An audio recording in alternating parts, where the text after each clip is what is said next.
garantías fundamentales.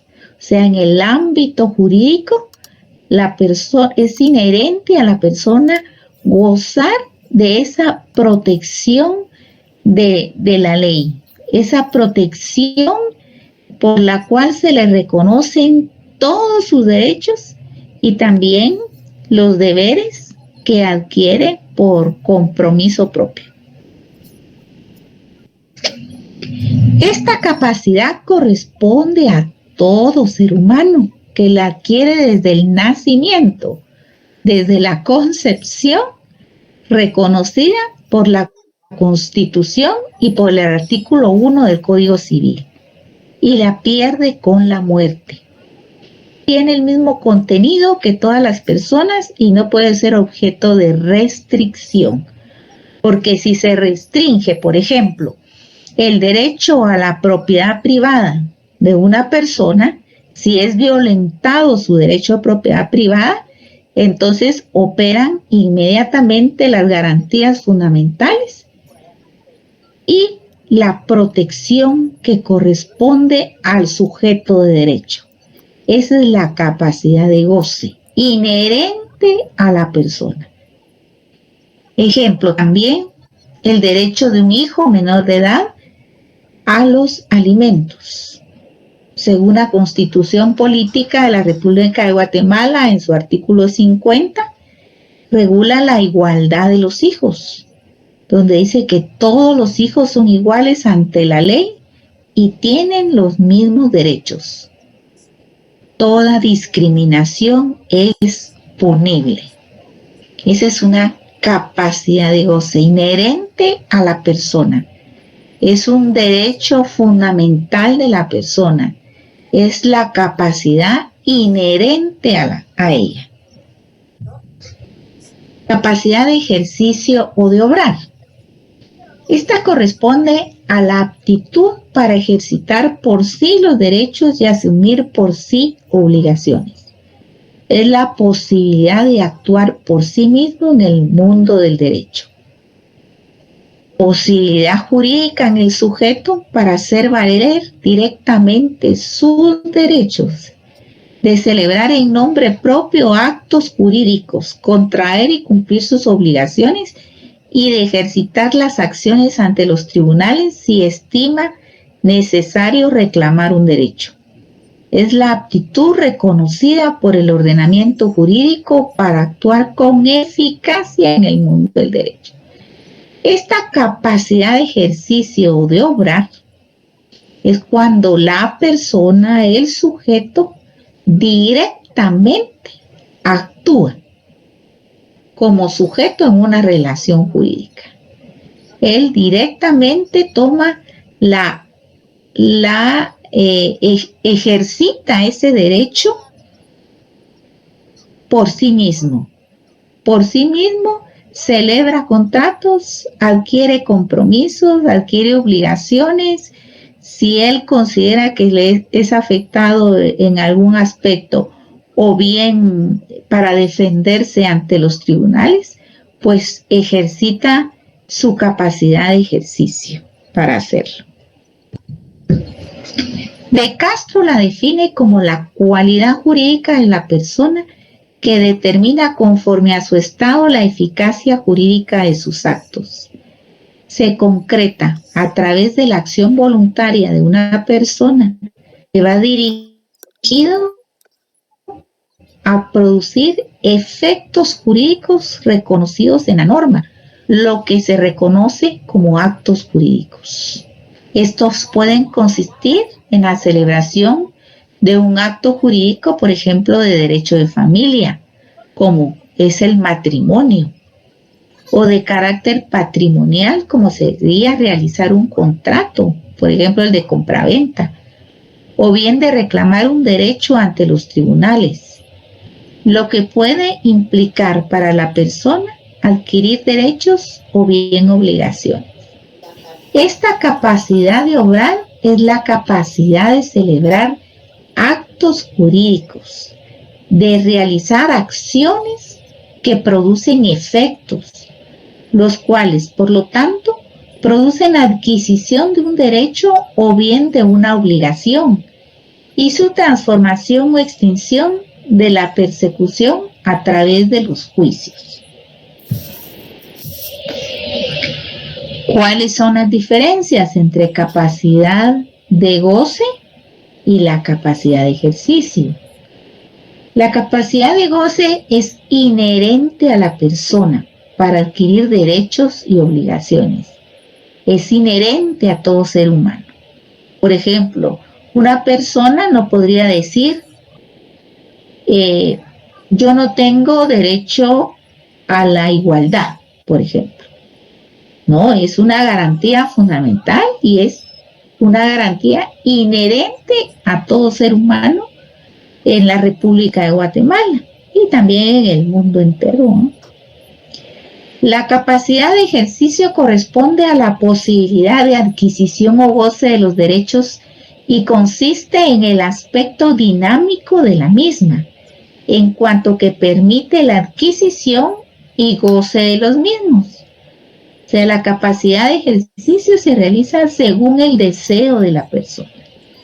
Es la capacidad de ejercicio implica una declaración de voluntad dirigida a producir efectos para adquirir derechos, disfrutar de ellos y asumir obligaciones. La capacidad de ejercicio por sí misma participa en una relación jurídica y se manifiesta a través de la voluntad expresada por la persona para la realización de determinado acto jurídico. Por ejemplo, la persona al cumplir 18 años, si es su voluntad, si lo desea hacer, puede contraer matrimonio. Por supuesto, al contraer matrimonio, eso va a producir efectos jurídicos, derechos y obligaciones para ambos cónyuges. Entonces, pero fue la voluntad de los contrayentes, su decisión de asumir por sí mismo esa obligación, ejercitando su capacidad de ejercicio. ¿Cuáles son las causas modificativas de la capacidad? Estas dependen de ciertas circunstancias. Solo voy a mencionar 3. Por ejemplo, la edad. La capacidad de goce, pues la tiene toda, es algo inherente a la persona. Pero la edad determina ciertas actividades de la persona humana que se pueden permitir. Por ejemplo, el trabajo de menores de edad. El trabajar de un menor de edad no es prohibido. Lo tiene que hacer hasta que tiene la capacidad de ejercicio. Y en casos especiales se autoriza a los 14 años, pero en razón de aprendizaje. El domicilio es otro tema que vamos a ver aquí y se refiere a la sede jurídica de la persona. Y este puede ser modificado por la persona de acuerdo a su voluntad, dónde desea vivir la persona, dónde quiere ubicar su sede jurídica, depende de la voluntad de la persona en ejercicio de su capacidad de ejercicio, en acción de su capacidad de ejercicio. El parentesco también es una causa modificativa de la capacidad. Por ejemplo, existe prohibición legal, tiene impedimento para que contraigan matrimonio entre hermanos. Es prohibido por la legislación. Entonces eso es una causa modificativa de la capacidad, porque la persona, si tiene capacidad de ejercicio, es libre de contraer matrimonio si es su voluntad, pero hay limitaciones por razón del parentesco. Por ejemplo, la prohibición del matrimonio entre hermanos.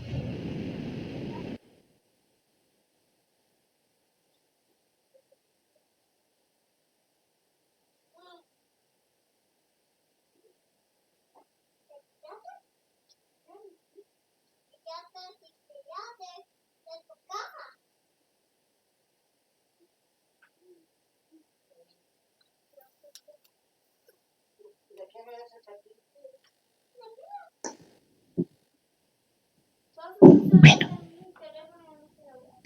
buenas tardes.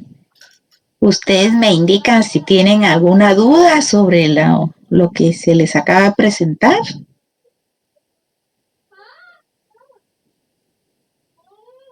¿No? Bueno, si no hay dudas, pasamos al siguiente tema. Les traigo el tema de la incapacidad. Acabamos de ver lo que es capacidad de goce y capacidad de ejercicio, ¿verdad? Para adquirir derechos y obligaciones. La capacidad de ejercicio cuando por sí misma la persona puede actuar en el ámbito jurídico tanto para adquirir derechos como para adquirir obligaciones. Y la capacidad de goce es algo inherente de la persona, desde que nace hasta que muere. Quiere decir que siempre va a estar protegido por la legislación.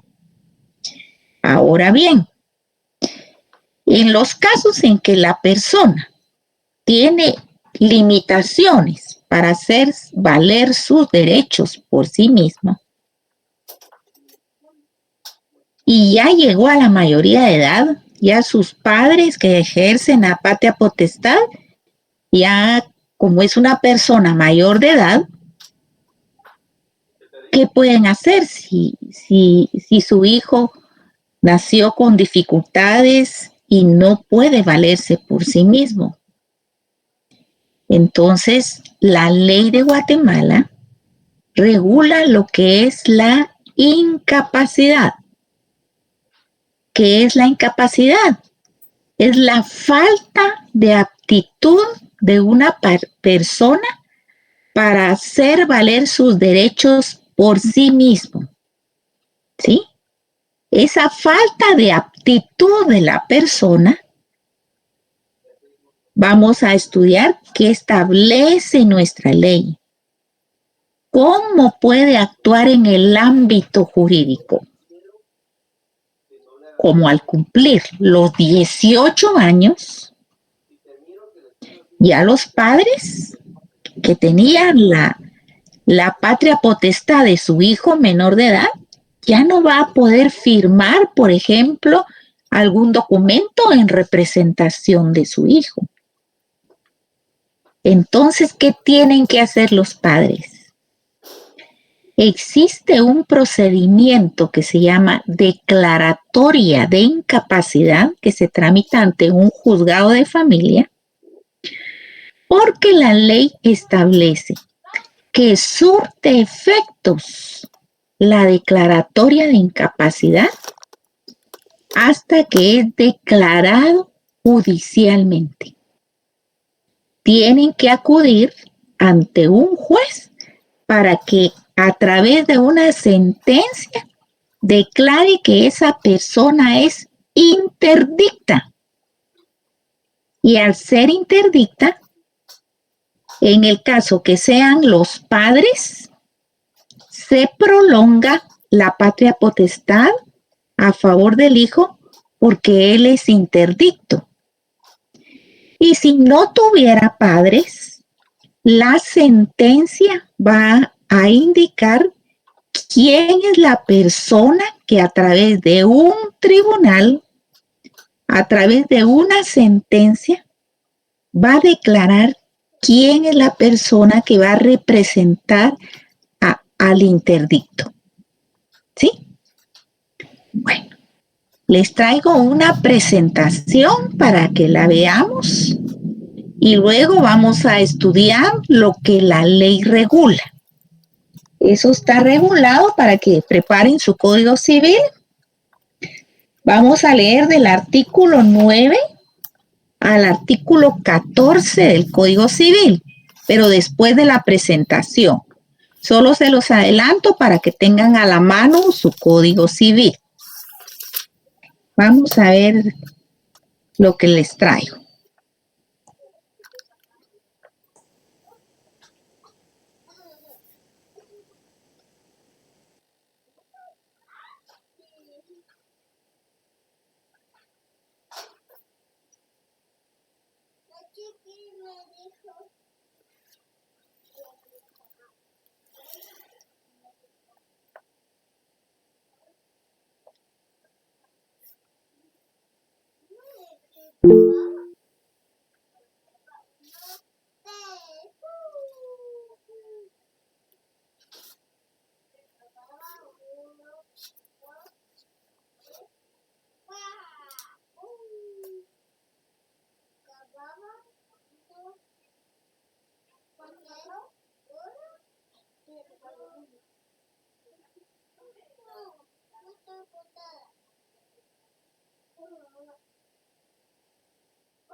Y hasta ahí sería el tema de la capacidad.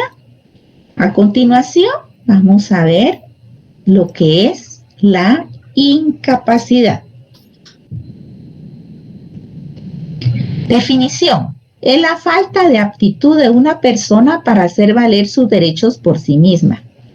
Es el estado especial en que se encuentra una persona privada de su capacidad de ejercicio.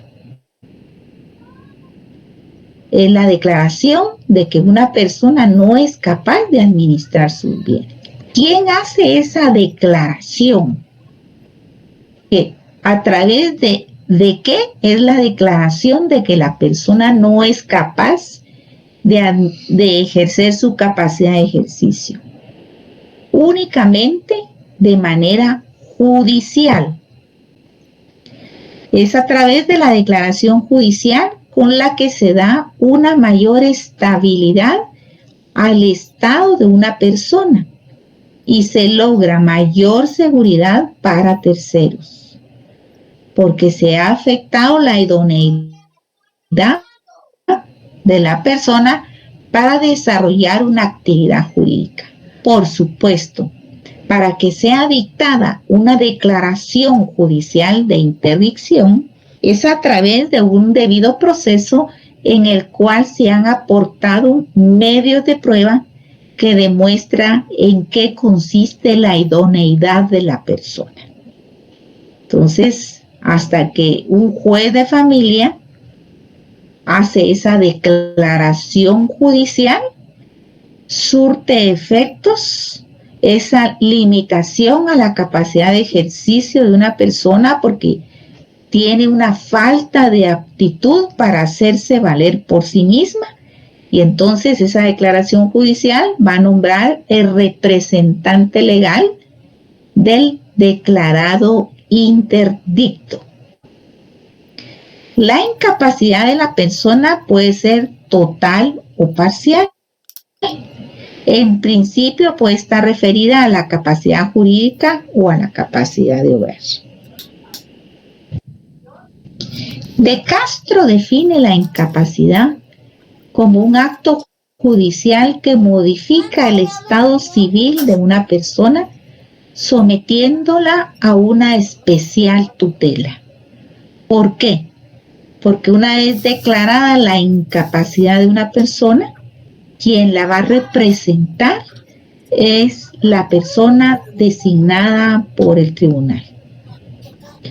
La incapacidad de obrar está ligada a la madurez de la persona para poder asumir con su actuación de forma responsable la defensa de sus propios intereses. Desde este punto de vista, la incapacidad de obrar se justifica como medida de protección de los intereses personales y patrimoniales de la persona, que tiene limitada la capacidad natural de entender y querer. Por ello siempre va acompañado del nombramiento de una persona que lo sustituya y lo asista en el ejercicio de sus derechos y el cumplimiento de sus deberes, y que cuiden de su persona.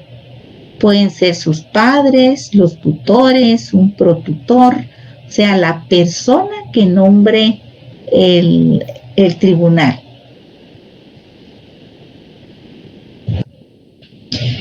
Hay dos clases de incapacidad: la general o absoluta.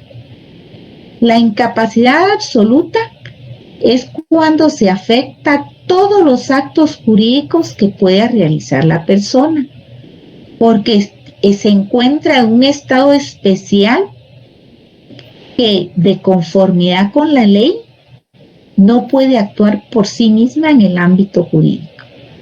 Por ejemplo, el artículo 9 del Código Civil dice que tienen incapacidad absoluta los mayores de edad que adolecen de enfermedades mentales que los priva de discernimiento.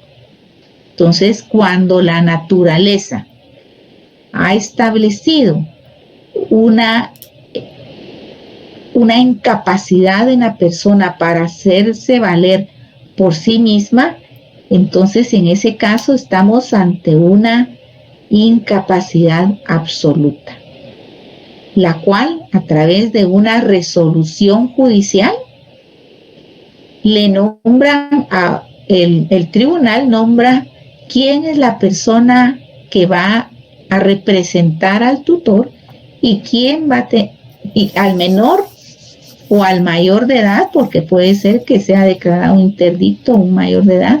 Entonces, ¿quién va a ser el encargado de la protección y cuidado de él? Y por supuesto, está bajo la fiscalización de la Procuraduría General de la Nación y también el propio tribunal puede incluso pedirle rendición de cuentas a una persona que tiene bajo su cuidado a un interdicto.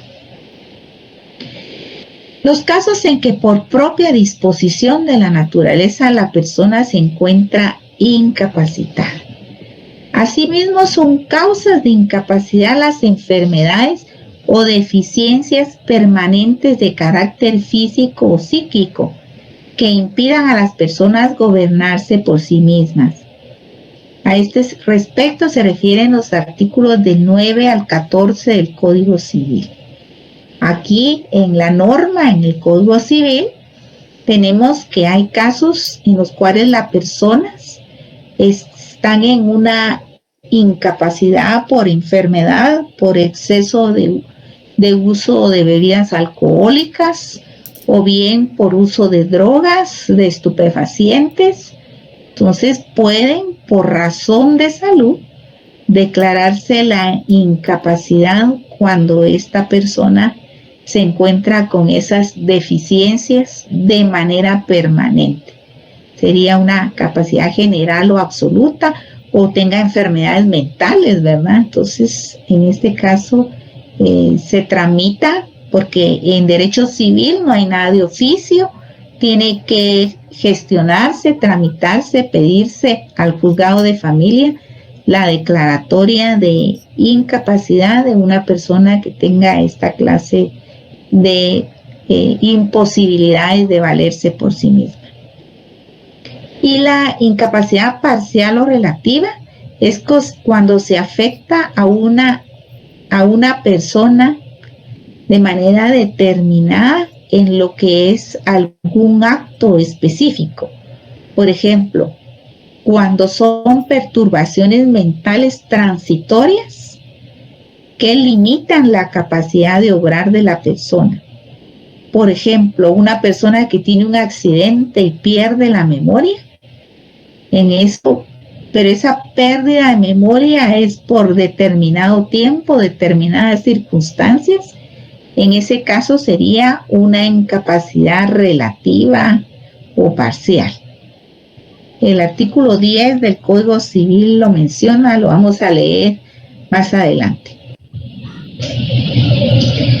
Algo muy importante, cuando se declara interdicto a una persona, esto es a partir de la fecha en que se dicta la sentencia que lo declara de esa manera.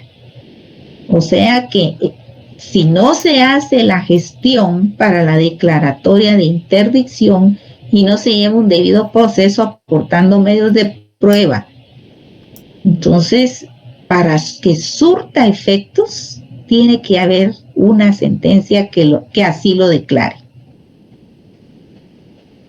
Ahora bien, existen casos en los que hay limitación de una persona para realizar determinados actos. Eso es por prohibición de la ley.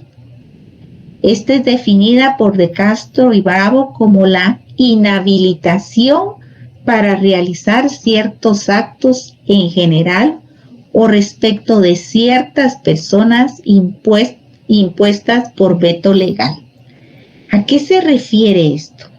O sea, en este caso no es declaratoria de interdicción sino que es limitaciones legales, cuando existen determinadas prohibiciones legales hacia una persona que limitan su capacidad de ejercicio. Por ejemplo, la prohibición legal de que una determinada persona celebre un negocio o realice un determinado acto como consecuencia de la imposibilidad jurídica de su realización. Por ejemplo, que la persona tiene una limitación. En el caso del tutor, si el tutor no es pariente del pupilo, del menor de edad, no son parientes. En ese caso, para contraer matrimonio con el pupilo, tendría que haber dado rendición de cuentas de esa tutela. Otro caso, el tutor es el administrador de los bienes del menor. Siendo administrador de los bienes del menor, no puede libremente vender esos bienes, sino que necesita autorización judicial para poder otorgar una escritura de transferencia del derecho de propiedad. ¿Sí?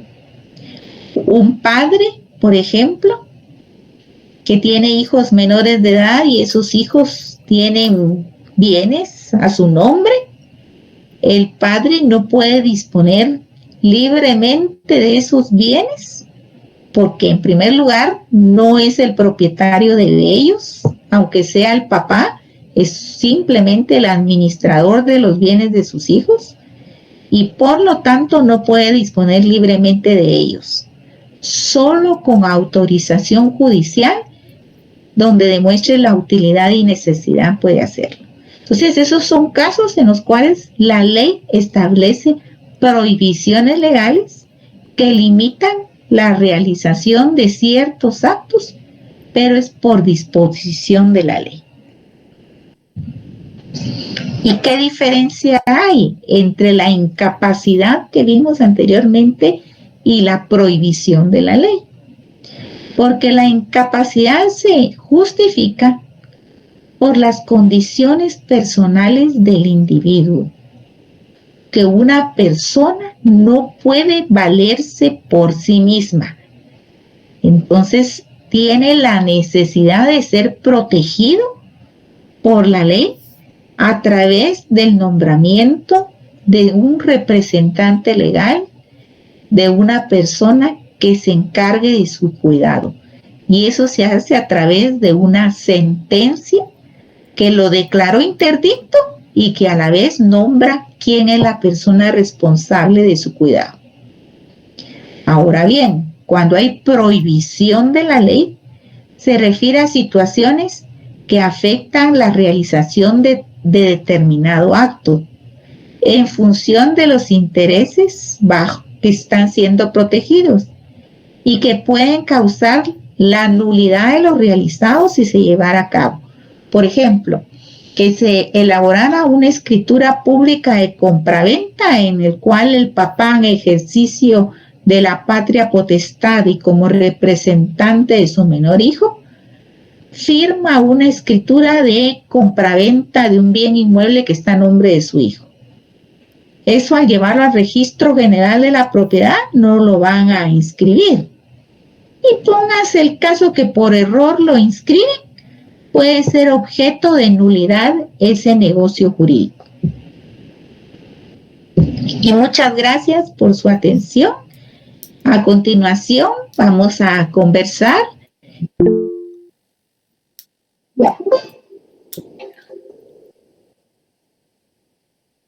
Aquí estamos a la orden para que platiquemos.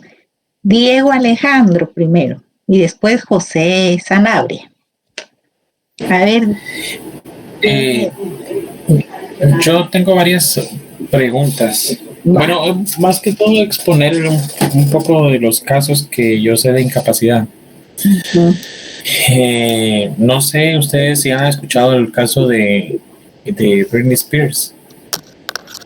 sobre la incapacidad que el papá le colocó a ella por demencia. Sí. Del artista. Ajá, al artista. El consumo de drogas.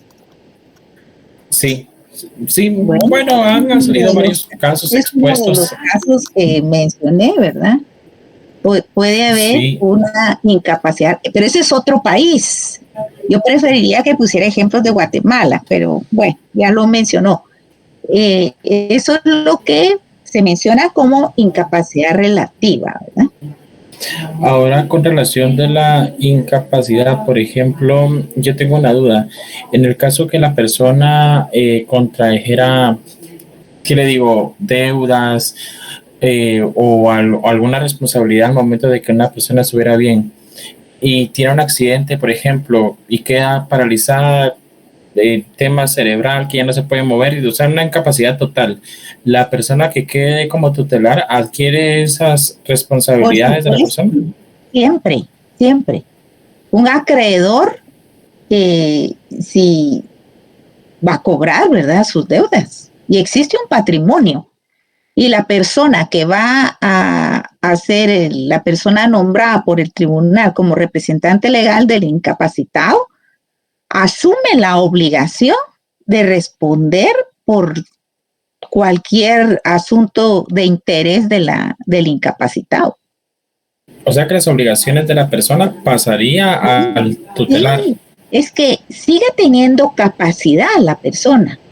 ¿Qué es la capacidad? ¿Qué dije al principio que era la capacidad? A ver, ¿quién me contesta? ¿Qué es capacidad? El ejercicio de los derechos civiles. Es el ejercicio de los derechos, tanto como sujeto activo y como sujeto pasivo. Entonces, al estar limitada la capacidad de ejercicio de la persona, va a actuar en el ámbito jurídico a través de su representante legal. Pero la capacidad sigue siendo como sujeto activo o pasivo de obligación. Perdón. ¿Qué se me hizo el compañero con el que yo estaba hablando? Aquí sí. ¿Dónde está? A ver, Diego. ¿Sí? O sea, la capacidad puede ser de goce o de ejercicio. Si es una persona mayor de edad que es declarado interdicto, entonces su representante legal va a actuar en el ámbito jurídico en nombre de él, ya sea como sujeto activo o pasivo. Por ejemplo, que recibiera una herencia, el incapacitado, digamos el abuelo, lo hereda total como su heredero universal, porque sabe que como incapacitado va a necesitar tener un patrimonio, entonces su representante legal va a administrar esos bienes. Pero no solo en activo, también en obligación. Mi pregunta era más, por ejemplo, ¿verdad? Que la persona si tuviera una deuda, por ejemplo, un banco tuviera la oportunidad de cobrarle a la persona tutelar. Siempre, un acreedor, eso lo van a estudiar en Derecho de Obligaciones. El acreedor la última pregunta que va a tener una garantía, siempre va a tener una garantía, sobre todo un banco, ¿no? Los bancos tienen una garantía. Y si la parte deudora no paga, pues hay un procedimiento de ejecución. Ok. Y la última pregunta que tenía, no sé si pasará la verdad, pero en caso, por ejemplo, que un familiar, igual por algún interés económico o por algún bien mueble, dejar a alguna persona interdicta porque es mayor de edad y esa persona no es así, ¿hay algún proceso legal contra esa persona que haga no ese trámite? Entiendo, perdone, no le entiendo. ¿Algo falso? Ajá, algo falso. Una interdicción falsa solo por un interés. Corresponde al ámbito penal. Los delitos no son del ámbito civil. Eso corresponde al ámbito penal. La comisión. Gracias, eso era todo. Ajá, bueno, para servirle. José Sanabria, buenas noches. Licenciada, muy buenas noches, compañeros. Todos buenas noches. Pues yo le quiero plantear, licenciada, el caso. Ay, perdone, se fue su sonido.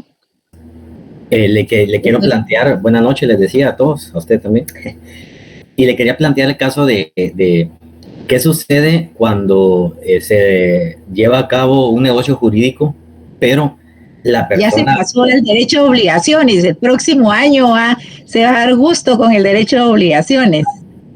Y se encuentra vicio porque realmente la persona ya tenía, digamos, problemas mentales, por ponerle un ejemplo, y entonces se celebra, no sé, quiere un contrato. En Derecho Civil 4 va a estudiar usted lo que es la nulidad del negocio jurídico. Gracias. En Civil 4. Muy bien, para servirles. Bueno, entonces solo Marco Antonio y después ya procedemos a dar lectura al Código Civil para que estemos claros de lo que la ley regula al respecto. Marco Antonio. Licenciada, buenas noches. Buenas noches. En el artículo 337, pues yo busqué el concepto interposita persona. El concepto, la verdad, es sobre una persona para obrar por cuenta propia. Perdone, ¿en qué artículo anda? Es que usted lo mencionó en la presentación, el 337. Ah, bueno, perdón, ¿qué número? 337. Espérenme, ahorita voy.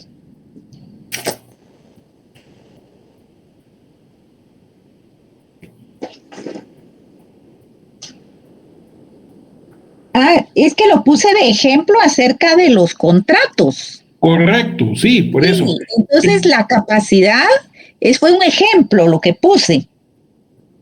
Sí, es que eso quería preguntarle. ¿Solo en el hecho de contratos es el concepto de interposita persona?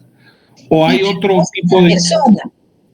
Mire, dice, tampoco podrán contratar acerca de bienes del menor incapacitado por sí o por otra persona los parientes del tutor, salvo que estos sean coherederos o copartícipes del pupilo. Era un ejemplo respecto a las prohibiciones. O sea, cuando usted lee un artículo, tiene que interpretarlo de acuerdo a su contexto y a su ubicación en el Código Civil. Por ejemplo, el artículo 336 dice, queda prohibido al tutor los actos siguientes. Se está refiriendo a las prohibiciones que tiene un tutor. Yo en este curso les voy a dar la clase sobre quiénes son los tutores y cuál es la regulación legal del tutor. Entonces, este artículo yo lo cité precisamente respecto a que los bienes que está administrando un tutor, ¿sí?, lo tiene que hacer sin que existan prohibiciones. Por eso expliqué lo que era la interdicción, cuando existe interdicción y cuando son prohibiciones legales.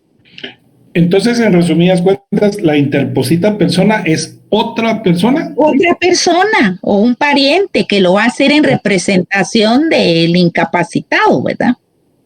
Tiene ciertas prohibiciones, pero eso se los voy a ampliar al dar la tutela. Ok, gracias. Pero un ejemplo, o sea, ahí en la presentación ustedes vieron lo que es la interdicción y lo que es prohibición legal. ¿Ya? Les puse las dos situaciones, porque ustedes cuando reciban su curso de Derecho Notarial y aprendan a hacer instrumentos públicos, tienen que tomar en cuenta que existe limitación para poder celebrar un contrato, por ejemplo, de arrendamiento, si ese bien inmueble está a nombre de un interdicto. ¿Sí? Un interdicto está representando a un interdicto. Entonces, está sujeto a determinadas autorizaciones judiciales. Por ejemplo, no puede vender el inmueble si no tiene una autorización judicial. ¿Sí? Y ahora las prohibiciones de la ley se aplican en diversos casos. Por ejemplo, un tutor aunque la persona no esté tutelando a un menor de edad que no ha sido declarado interdicto, tampoco puede disponer de los bienes del pupilo, ahí se llama pupilo en esa institución, ¿sí? Del menor al cual está protegiendo con la tutela, haciendo su función de tutor. No puede disponer libremente de esos bienes si no tiene autorización judicial.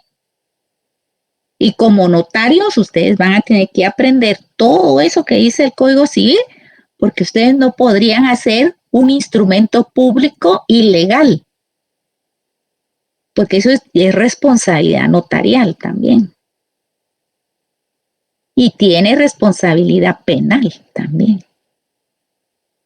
O sea, tienen que aprender bien la ley, porque cuando ustedes tengan la responsabilidad de aplicar todas estas normas, tienen que ser cuidadosos porque es muy delicado. No solo, muchos dicen, yo me voy a dedicar al notariado. Piensan que es así de sencillo, solo de elaborar el documento. No. El notario, el profesional, tiene la responsabilidad de aplicar correctamente la ley. Bueno, perdón, vamos a leer los artículos y después le doy la palabra a Silvia Ocampo. Leamos desde el artículo 9, despacio. A ver, Erika Cepeda, ¿tiene el código a la vista? Para que me lea el artículo 9. Despacio, por favor. ¿Qué tal, licenciada? Muy bien. Artículo 9. Incapacidad.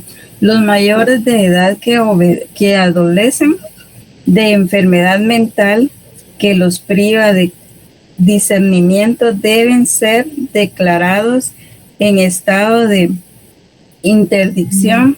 Pueden asimismo ser declarados en estado de interdicción las personas que por abuso de bebidas alcohólicas o de estupefacientes se exponen ellas mismas o exponen a sus familias a graves perjuicios económicos.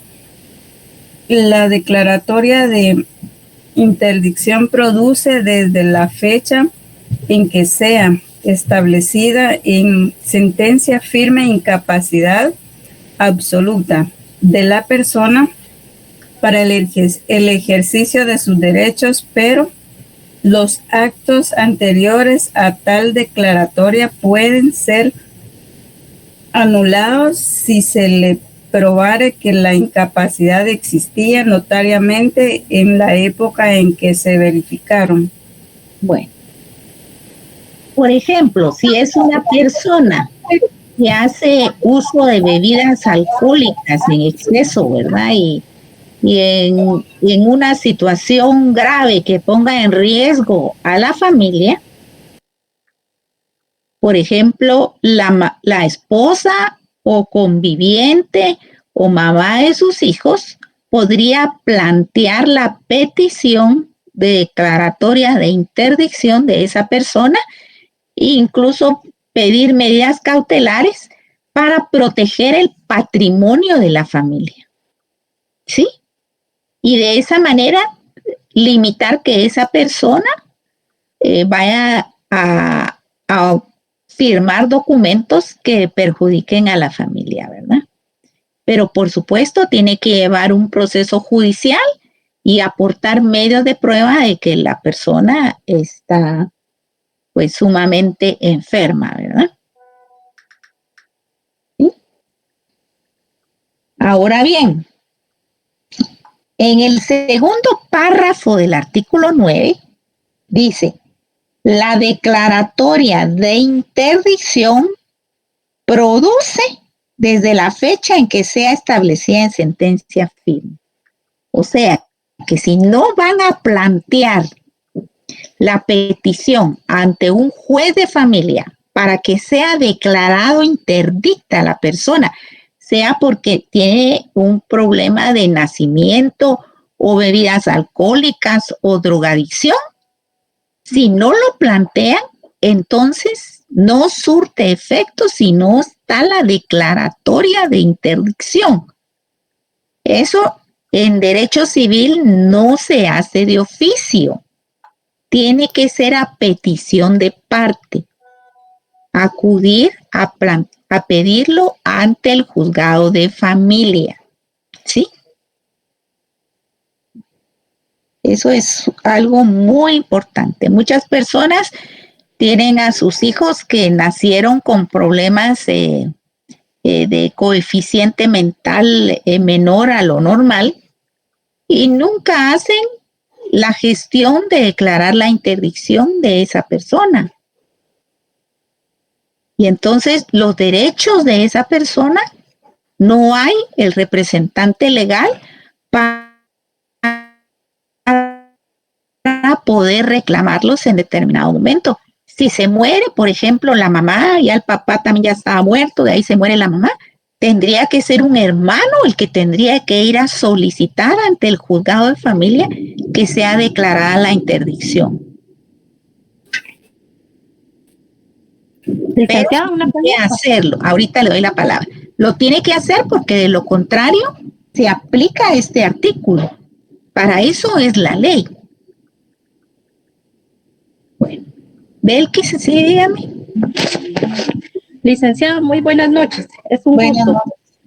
Gracias. Aquí se puede declarar incapacitada a una persona, digamos que como no tiene los, podríamos decir, 5 sentidos bien, entonces le voy a plantear primero el problema para que me pueda entender.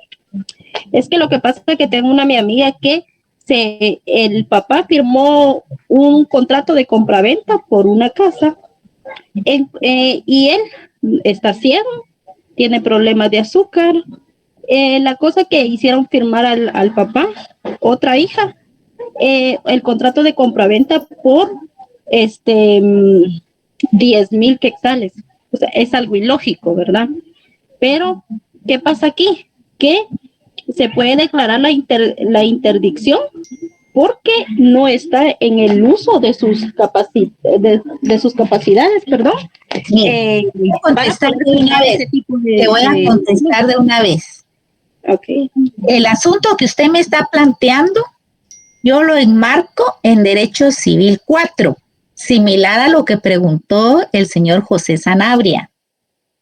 Se tiene que plantear una nulidad del negocio jurídico por vicio de consentimiento. Así se llama el juicio que tienen que plantear. Nulidad absoluta del negocio jurídico por existir vicios de consentimiento. Licenciada, pero no se puede basar también, digamos, ese mismo que usted está mencionando en el mismo artículo 9, segundo párrafo, que dice que si se llega a determinar que esa incapacidad existía cuando sí, serían parte de los argumentos que va a utilizar a la hora de plantear la demanda. Pero en el caso que la señorita me está planteando, aquí ya existe un instrumento público que tiene vicios. Eso se llama vicios, lo van a ver en Civil 4 ustedes, los vicios del consentimiento. Entonces, tendría que plantearla de una vez, ¿verdad? Tiene que buscar abogado y que le lleve el juicio. Ay, perdón, licenciada, fíjese que yo estoy en la cola de espera, pero creo que no se está respetando ese orden. Entonces, perdón, yo haciendo uso de la palabra.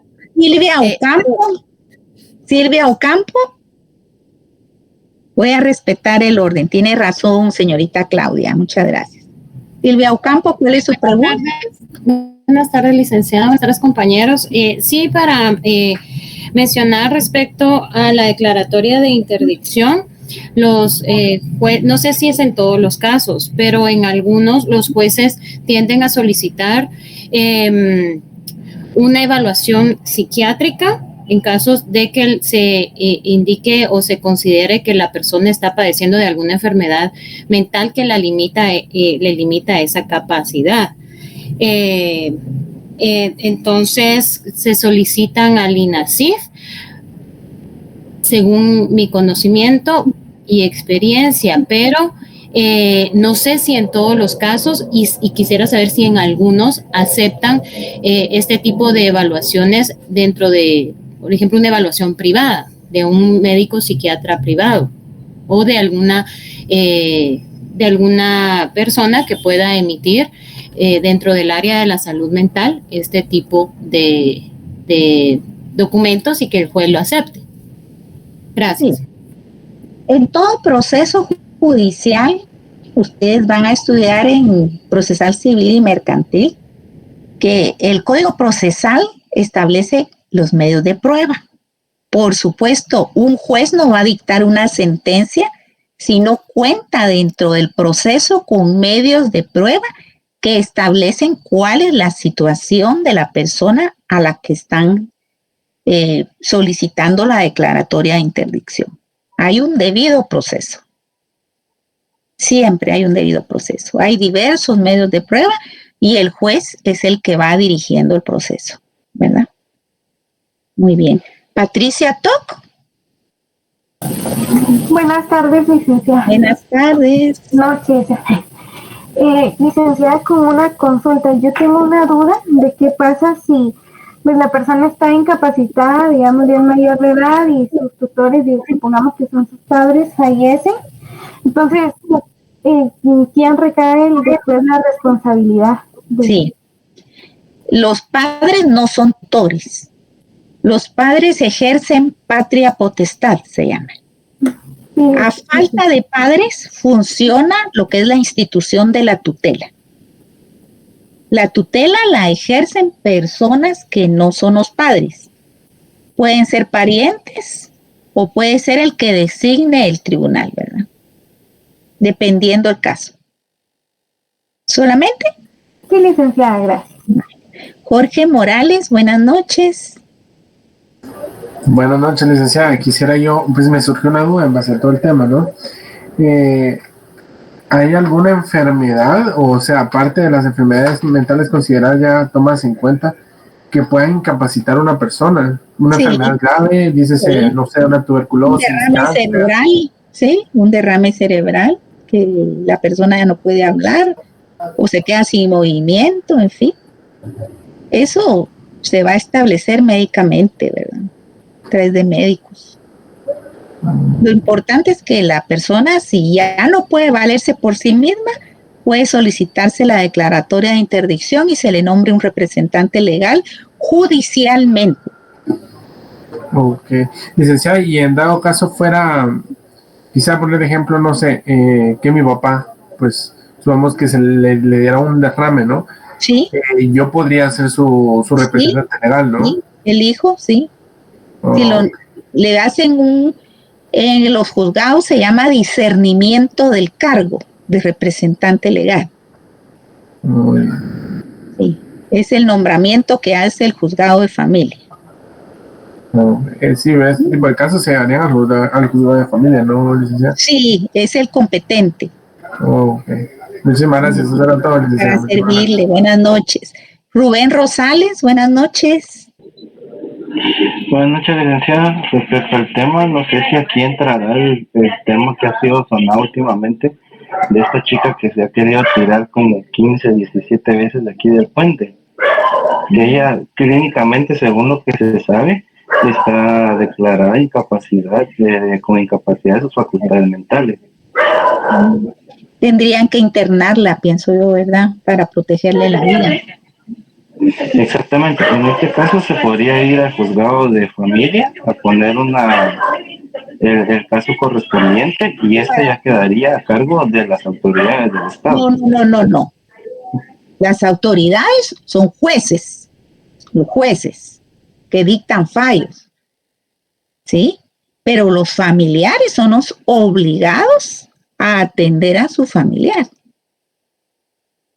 En el caso de ella, según tengo entendido, yo solo tiene papá, pero entonces, el papá está desligado completamente de ella porque el papá también tiene el problema del alcoholismo, ¿verdad? Entonces le voy a hablar. La Constitución Política de la República de Guatemala establece que la Procuraduría General de la Nación es la encargada por parte del Estado para cuidar los intereses de menores e incapaces. Esa es la institución que tendría que velar si no tiene ya familiares y eso lo logran establecer. Entonces es la Procuraduría General de la Nación, la institución que sería la encargada. Muchas gracias. Para servirle. Bueno, yo sé que todavía Claudia y Ángela necesitan, pero yo lo que estoy viendo es la hora. ¿Cuántos minutos nos quedan? Nos quedan 3 minutos, licenciada. A ver, Claudia, pregunten rapidito, pregunten rapidito para que yo pueda preguntar. No voy a preguntar, sino voy a comentar sobre el artículo, licenciada. Lo que pasa es que la compañera anterior presentó el caso de una persona no vidente. Para mí, ahí no aplica la incapacidad, porque estamos hablando de que el artículo es bien claro cuando dice que la persona no tiene discernimiento. En este caso, la persona sí tiene discernimiento. Quizás frente a él no se pudo haber un engaño, ¿verdad? De leerle un documento falso o qué sé yo, pero en realidad él sí tiene capacidad de discernimiento. Entonces, por lo tanto, para mí no se tipifica dentro de la incapacidad. Eso Mira, era únicamente. La evaluación, yo no me animaría a evaluarlo, sinceramente. El caso tiene que ser evaluado. Uno no puede adelantarse y decir esa persona sí tiene discernimiento. O sea, yo les mencioné a ella que existe la nulidad absoluta del negocio jurídico cuando hay vicios en el consentimiento. Licenciada, ¿y el artículo 3? Lo que la ley establece. Si a una persona es engañada a la hora de hacer un negocio jurídico y se puede demostrar y se puede probar ante el juez, se puede declarar la nulidad del negocio jurídico. Yo no le dije que lo van a declarar interdicto. Yo no lo dije. No, licenciado, yo no lo digo por usted, es que lo dijo la compañera. Yo lo estoy aclarando. La nulidad de un negocio jurídico puede plantearse por vicios del consentimiento. Correcto. Si hay daño, si hay intimidación, si hay coacción, en fin, hay una serie de elementos que pueden perjudicar la realización de un negocio jurídico.